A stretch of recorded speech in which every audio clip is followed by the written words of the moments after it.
आपके अपने YouTube channel the brain trend में स्वागत है। जैसा कि आपको पता है कि हम कोशिका या सेल के बारे में पढ़ रहे हैं, तो कोशिका का यह पार्ट 3 है। पार्ट 1 और पार्ट 2 मैंने पहले ही अपने चैनल पर अपलोड कर लिए हैं। इसे देखने से पहले आप लोग कृपया उन दोनों को अच्छे से देखें ताकि आपको और डीपली इसका ज्ञान हो सके। जीव विज्ञान का एक महत्वपूर्ण टॉपिक है जो कि बोर्ड परीक्षा के लिए भी है और कक्षा 6 से कक्षा 10 के बच्चों के लिए बहुत महत्वपूर्ण है, और कंपटीशन एग्जाम के भी इसमें पॉइंट देखने को मिलेंगे आपको। तो चलिए स्टार्ट करते हैं। जैसा कि पार्ट 2 में हम पढ़ रहे थे क्लासिफिकेशन ऑफ सेल, जिसका पॉइंट नंबर 1 हम पढ़ चुके थे, यूनिसेल्यूलर और मल्टी सेल्यूलर, जो कि बेस्ड ऑन नंबर्स पर था। अब आते हैं इस वीडियो में हम पार्ट टू मतलब पॉइंट नंबर 2 को पढ़ेंगे, जो कि विकास के आधार पर होगा, बेस्ड ऑन इवोल्यूशन। यह 2 प्रकार के होते हैं। कौन कौन से होते हैं? प्रोकार्योटिक और यूकार्योटिक। दोस्तों इस बात पर ध्यान देना, इसके अर्थ पर, क्योंकि इसकी जो आधी सी परिभाषा इसकी मीनिंग में ही छिपी हुई है। प्रो मतलब होता है प्रोमेटिव, कार्योन मतलब होता है न्यूक्लियस। प्रोमेटिव मतलब प्राचीन, मतलब पुराना।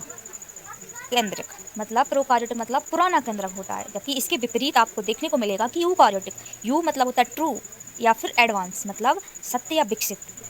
कार्योन मतलब पुनः आपको मिलेगा कि केंद्रक मतलब विकसित केंद्रक। प्रोकार्योटिक में पुराना केंद्रक होता है या पुरानी कोशिकाएं मिलती हैं, ठीक है। और यूकार्योटिक में नया केंद्रक आपको देखने को मिलता है। जैसा कि आप लोगों को पता है कि इसमें प्रोकार्योटिक में कैसा केंद्रक होता है? पुराना, और यूकैरियोटिक में होता है नया। तो प्रोकार्योटिक में केंद्रक एब्सेंट होता है, मतलब और अस्पष्ट कोशिका झिल्ली होती है। Unorganised genetic material float freely without a membrane called nucleotide.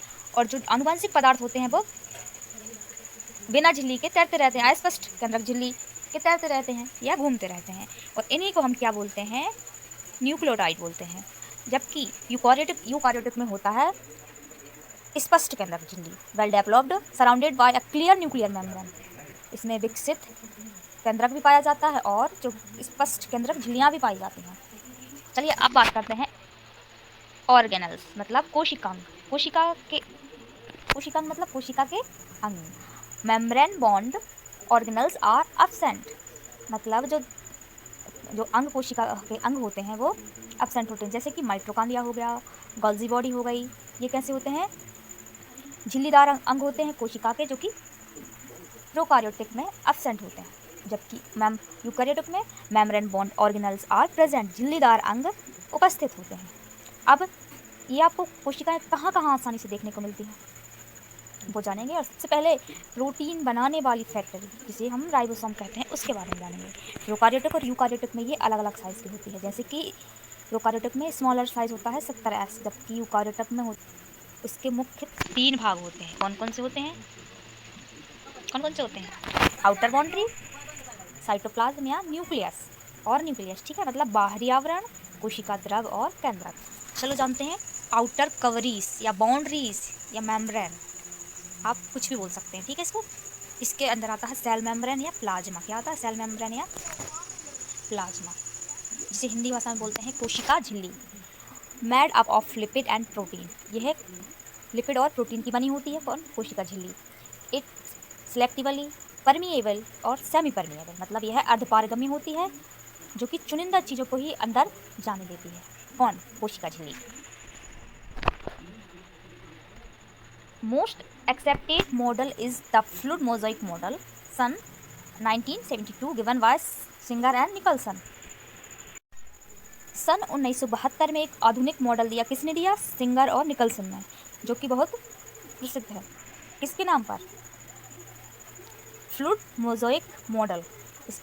इसको किस रूप में जानते हैं? फ्लूइड मोज़ाइक मॉडल के रूप में जानते हैं, जो कि सिंगर और निकलसन ने दिया। अब बात करते हैं सेल वॉल की। सेल वॉल या फिर कोशिका भित्ति, found only in plants, fungi and bacteria, absent in animals, मतलब कोशिका झिल्ली आपको पौधों में, कवक और बैक्टीरिया में देखने मिलती है, लेकिन जानवरों में यह अनुपस्थित होती है। Plant cell wall is made of cellulose, मतलब पौधों की जो कोशिका भित्ति होती है वो किसकी बनी होती है? सेल्यूलोज की बनी होती है। जबकि fungi cell wall of chitin, और जो कवक की कोशिका भित्ति होती है वो काइटिन की बनी होती है। एंड बैक्टीरिया ऑफ पेप्टिडोग्लाइकॉन, और बैक्टीरिया की जो कोशिका भित्ति होती है वो पेप्टिडोग्लाइकॉन की बनी होती है। It provide rigidity and protection, यह मजबूती प्रदान करती है, किस एक दीवार का काम करती है।